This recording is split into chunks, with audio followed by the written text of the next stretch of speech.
नमस्कार फ्रेंड्स, मैं प्रीति आपके अपने चैनल मंत्रा एजुकेशन हब में एक बार फिर से एक नए टॉपिक के साथ हाजिर हूँ और इस क्लास में आप सभी का बहुत बहुत स्वागत करती हूँ।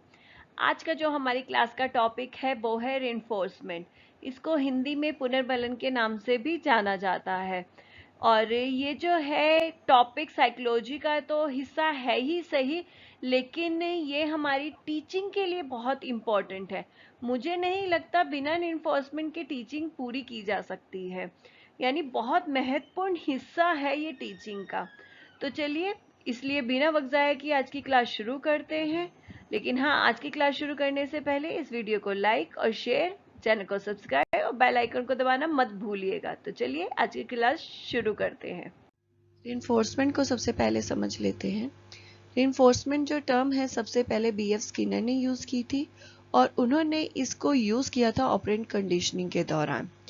रिइंफोर्समेंट है क्या? रिइंफोर्समेंट एक तरीके का प्रोसीजर है जो किसी भी बिहेवियर को इंक्रीज करने के लिए, जब हम कोई स्टिमुलस बच्चे को प्रोवाइड करते हैं या रिइंफोर्सर प्रोवाइड करते हैं, तो वो जब प्रोसीजर पूरा आता है जिसकी वजह से इंक्रीज होता है बिहेवियर, वो कहलाता है रिइंफोर्समेंट। लाइक एग्जाम्पल के तौर पे एक मैंने बच्चे को एक्टिविटी दी, उस एक्टिविटी को उसने बहुत अच्छे से किया और मैं चाहती हूँ कि वो एक्टिविटी वो बार बार रोज ही अच्छी करे, या जब भी मैं कोई एक्टिविटी देती हूँ तो वो उसे अच्छे से करके दे। तो उसने जब वो अच्छी एक्टिविटी करके दी, मुझे खुशी हुई और मैंने उसे स्टार प्रोवाइड किया, और जब स्टार प्रोवाइड किया तो वो भी उसे देखकर खुश हुआ। और नेक्स्ट टाइम जब भी मैं एक्टिविटी देती हूँ उस बच्चे को, तो एक्टिविटी को बहुत अच्छे से करता है ताकि मैम जो है स्टार दे मुझे। तो जब वो उसका बिहेवियर इंक्रीज हुआ है, एक्टिविटी जो है बहुत अच्छे से करने लगा है, 100% अपना देता है, और जो मैंने उसको इंक्रीज करने के लिए, उसके बिहेवियर को इंक्रीज करने के लिए स्टार प्रोवाइड किया, तो इस पूरे होल प्रोसेस को कहते हैं रिइंफोर्समेंट। इसी तरीके से एक एग्जांपल और देती हूँ। लाइक एग्जांपल के तौर पे यहाँ पे बहुत सारे बच्चे प्रेजेंटेशन देखने आते हैं, प्रेजेंटेशन देखते हैं एक स्लाइड देखकर या कोई 2 या 3 पॉइंट देखकर चला जाता है। अगर मुझे आपका इस बिहेवियर को इंक्रीज करना है और इसको इंक्रीज करने के लिए मैं क्विज रखती हूँ कि आप यहाँ पर जो है आप सारी स्लाइड्स देखिए, उनमें से एक जो स्लाइड पे से मैं कोई एक क्वेश्चन पूछूंगी, उस एक क्वेश्चन का जो भी जवाब देगा 1 मंथ के अंदर, उसमें से मैं लकी ड्रॉ निकालूंगी। जो लकी ड्रॉ जिसका भी निकलेगा वो अपना एड्रेस मुझे सेंड करेगा। एड्रेस जब मुझे बताएगा तो उस पर मैं जो है आपको एक गिफ्ट, सरप्राइज गिफ्ट प्रोवाइड करूंगी। तो उस गिफ्ट को पाने के लिए बहुत सारे बच्चे कमेंट करेंगे सही आंसर, पूरी स्लाइड्स देखेंगे, तो ये आपका बिहेवियर इंक्रीज होगा। ये बिहेवियर इंक्रीज हुआ जो मैंने स्टिमुलस प्रोवाइड किया, गिफ्ट जो मैंने प्रोवाइड करूंगी। तो ये पूरा होल प्रोसेस क्या कहलाता है? रिइंफोर्समेंट कहलाता है।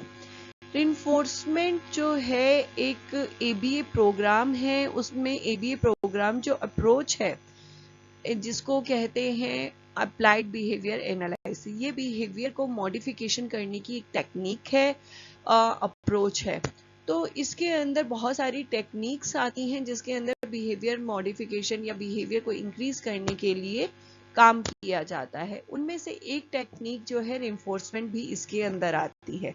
उन सभी में से रिइंफोर्समेंट बहुत ज्यादा इंपॉर्टेंट टेक्निक मानी जाती है, इसलिए ही एबीए की उसको नींव भी बोला जाता है। रिइंफोर्समेंट की बहुत सारी जो शेड्यूल है, कब देना चाहिए, किस तरीके से देना चाहिए, वो भी आता है, जिसमें से कंटिन्यू रिइंफोर्समेंट जो है एक तरीके का शेड्यूल है कि कब प्रोवाइड करना चाहिए। वो कंटिन्यू रिइंफोर्समेंट जो है न्यू स्किल सिखाने के लिए काम आता है। न्यू स्किल सिखाने के लिए कैसे काम आता है? जब भी कोई बच्चा नई स्किल करता है, नई स्किल के सीखता है, उसमें से जब भी बच्चा कोई भी एक्टिविटी या कोई भी स्टेप जो है अच्छा करता है, तो उसी वक्त उसको रिइंफोर्समेंट देना, तो वो आपका कहलाता है कंटिन्यू रिइंफोर्समेंट। और कंटिन्यू रिइंफोर्समेंट जो है न्यू स्किल सीखने के लिए बहुत बेस्ट माना जाता है।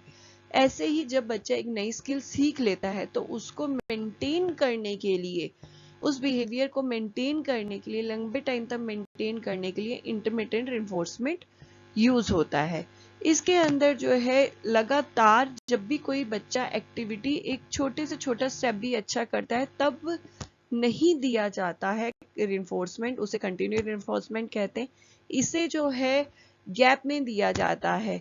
हो सकता है कि मैं एक रेशो बांधूं कि तीन जो आप अच्छी वे एक्टिविटी करोगे मैं तब जो है आपको रिइंफोर्स करूंगी, या फिर 3 बार आंसर देने पर जो है वो रिइंफोर्स करूंगी। हो सकता है कि मैं एक स्टेप आपने अच्छा कर दिया तब रिइंफोर्स करूं, फिर 2 स्टेप छोड़ के आपने अच्छा किया तीसरे पे रिइंफोर्स करूं, फिर मैं दूसरे पे रिइंफोर्स करूं, तो कोई वेरी नहीं करता है।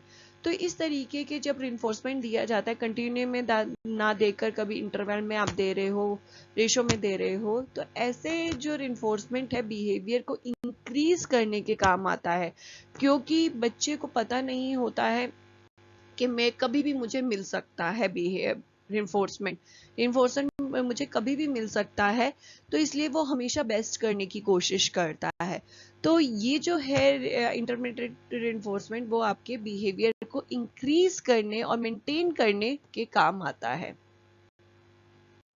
नेक्स्ट आता है टाइप ऑफ रेनफोर्समेंट। रेनफोर्समेंट दो टाइप के होते हैं। फर्स्ट आपका पॉजिटिव रेनफोर्समेंट, सेकंड आता है नेगेटिव रेनफोर्समेंट। पॉजिटिव रेनफोर्समेंट जब बच्चे को कोई डिजायरेबल बिहेवियर या रिक्वायर्ड बिहेवियर या किसी पॉजिटिव रिस्पॉन्स पर जब हम रेनफोर्सर देते हैं तो उसको पॉजिटिव रेनफोर्समेंट कहा जाता है। लाइक एग्जांपल, अगर बच्चा खाना खाने बैठ रहा है तो उस दौरान मदर का ये कहना कि जल्दी से खाना फिनिश करो तब मैं आपको एक चॉकलेट दूंगी, तो वो आपका क्या होगा, पॉजिटिव रिइंफोर्समेंट, कि जब बच्चा खाना खत्म करेगा तो उसे चॉकलेट मिलेगी। उस चॉकलेट के लिए बच्चा अपना जो डिजायरेबल बिहेवियर है खाना फिनिश करना उसे खत्म करेगा पूरा जल्दी से। नेक्स्ट जो आता है नेगेटिव रिइंफोर्समेंट। नेगेटिव रिइंफोर्समेंट के अंदर जो है स्टिमुलस को रिमूव किया जाता है कोई भी डिजायर बिहेवियर को इंक्रीज करने के लिए। यहाँ पे कोई भी जो है स्टिमुलस को भी रिमूव किया जाएगा और कोई भी इन्फोर्सर को भी रिमूव किया जा सकता है। लाइक एग्जांपल के तौर पे, अगर बच्चे को खाना के टेबल पे जब दिया जा रहा है, खाना दिया जा रहा है, तब बच्चा किसी कार से खेल रहा है, तो उस दौरान खाने के टाइम पे उससे वो कार्ड ले लेना, यानी रिमूव कर लेना और रिइंफोर्सर या स्टिमुलस को।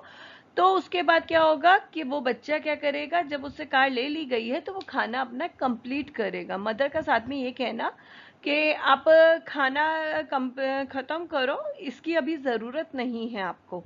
तो खाना खत्म करना जो है उसका नेगेटिव रिइंफोर्समेंट होगा कि बच्चे का डिजायरेबल बिहेवियर कंप्लीट हुआ, लेकिन कब हुआ, जब उनसे कार ले ली गई, स्टिमुलस रिमूव हुआ और उसका बिहेवियर इंक्रीज हुआ। ये पिक्चर आपको हेल्प करेगी रिइंफोर्समेंट को समझने के लिए, पॉजिटिव रिइंफोर्समेंट और नेगेटिव रिइंफोर्समेंट।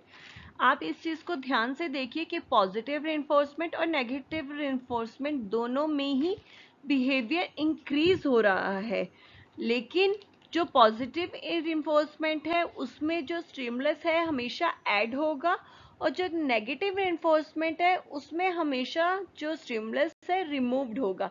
सिर्फ ये डिफरेंस है, लेकिन दोनों में ही बिहेवियर इंक्रीज करने की बात कही गई है। इस चीज को ध्यान रखिएगा। ये आपको पॉजिटिव रिइंफोर्समेंट को समझने में ये पिक्चर या ये एग्जांपल बहुत हेल्प करेगा। इसमें गर्ल है जो A+ ग्रेड लेकर आई है, जिसकी वजह से उसकी मदर ने उसको ड्रेस दिलाई है, तो जिसकी वजह से इसका जो ये बिहेवियर है और इंक्रीज होगा। नेक्स्ट टाइम वो इस स्टिमुलस के लिए, यानी जो ड्रेस दिलाई गई है वो एक स्टिमुलस का काम कर रही है, तो इस ट्यूमलेस के लिए वो और ज़्यादा अच्छे से करेगी। नेक्स्ट टाइम फिर से वो मुझे ड्रेस मिले इसलिए और बेटर करेगी, तो उसका जो डिज़ायर बिहेवियर है वो इंक्रीज हो रहा है, और जो ड्रेस है उसके अंदर ऐड की गई है, स्टिमुलस जो है ऐड किया गया है, उसकी वजह से उसका जो बिहेवियर है वो इंक्रीज हो रहा है। तो पॉजिटिव रिइंफोर्समेंट में हमने क्या देखा था कि एक डिजायर बिहेवियर जो है आपका वो इंक्रीज होना चाहिए, गुड बिहेवियर इंक्रीज होना चाहिए, साथ ही जो स्टिमुलस है वो ऐड किया जाता है। तो इसके अंदर ड्रेस जो एक स्टिमुलस है जो ऐड किया गया है। तो ये किसका एग्जाम्पल हुआ? पॉजिटिव रिइंफोर्समेंट का। नेक्स्ट आता है नेगेटिव रिइंफोर्समेंट। ये नेगेटिव रिइंफोर्समेंट को समझने के लिए सबसे आसान और अच्छा एग्जाम्पल है, ध्यान से सुनिएगा तो समझ में आ जाएगा। ये एक बच्चा है जो पढ़ाई कर रहा है, लेकिन उसके सामने वो टीवी चल रहा है, जिसकी वजह से वो डिस्ट्रैक्ट हो रहा है और पढ़ नहीं पा रहा। मदर क्या करती है? मदर आती है और स्विच ऑफ कर देती है टीवी का, यानी स्टिमुलस को रिमूव कर दिया जाता है, जिसकी वजह से जो बच्चा है डिस्ट्रैक्ट नहीं होता, पूरा ध्यान जो है पढ़ाई के अंदर लगाता है। यानी इसके अंदर जो स्विच ऑफ किया गया है वो एक रिमूव स्टिमुलस किया गया है, और उसकी वजह से जो डिजायरेबल बिहेवियर है वो इंक्रीज हुआ है। ये हमारा हुआ नेगेटिव रिइंफोर्समेंट, क्योंकि इसमें स्टिमुलस रिमूव हुआ है, बिहेवियर इंक्रीज किया है। उम्मीद करती हूँ कि आपको रिइंफोर्समेंट पसंद जो है समझ में आ गया होगा, और पॉजिटिव रिइंफोर्समेंट क्या होता है, नेगेटिव रिइंफोर्समेंट क्या होता है, वो भी क्लियर हो गया होगा। तो उम्मीद करती हूँ आज की क्लास आपको पसंद आई होगी। इसके रिगार्डिंग इन्फोर्समेंट और नए टॉपिक मैं आगे आपके लिए लेकर आती रहूँगी। उम्मीद करती हूँ आज की क्लास आपको पसंद आई होगी। अगर पसंद आई है तो वीडियो को लाइक और शेयर ज़रूर करिए। साथ ही साथ जल्दी से चैनल को सब्सक्राइब और बेल आइकन को दबाना मत भूलिएगा, जिससे इस चैनल पे आने वाली सभी वीडियो की नोटिफिकेशन आपको जल्द से जल्द मिल जाए।